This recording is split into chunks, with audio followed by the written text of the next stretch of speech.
I saw yesterday my friend, the deputy president, went to see a Mganga somewhere in Nandi.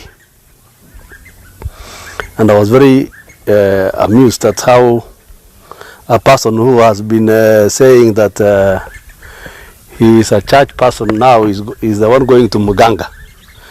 Now, so who is the Mganga now?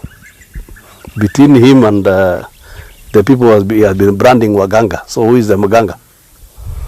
That is the question in the minds of many Kenyans. The Talai community, which is known, and it has been known, not to practice witchcraft or wizardry at any other time.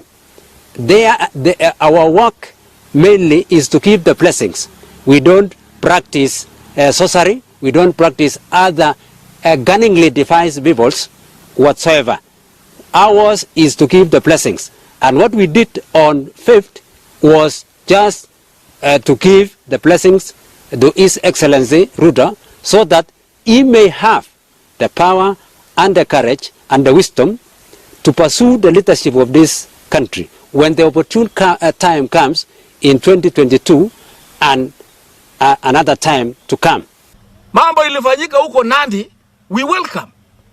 The prophecy of the Talai is welcoming, and it is telling us that we are going a better place. And William Ruto is the future coming leader. The Talais are gifted with the gift of divination, the gift of prophecy. Ile Biblia inasema roho ya unabii. Rais Uhuru walienda huko tarehe 17 mwezi wa 10 na alipewa rungu, wakaombewa na hao Talai na alikuwa president. Hiyo baraka ilipewa naibu wa rais, ni ile baraka ilipewa hayati mzee Daniel Toroitich arap Moi na hawa clan ama jamii clan ya Talai ukapsisaiwa. Ndio mliona Rais Moi aliweza kuongoza Kenya hii kwa muda wa miaka 24. Hiyo ni kwa sababu ya mate ya Talai clan. So kwa hivyo tulipoona kwamba naibu wa rais alipewa huko, tukasema kwamba hiyo ndio kitu ambacho tulikuwa nangojea sana.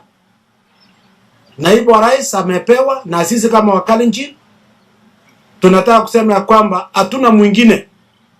Kama Watalai community wameweza kuparikisha yeye, hiyo sasa imeisha na hatuna la kufanya ingine.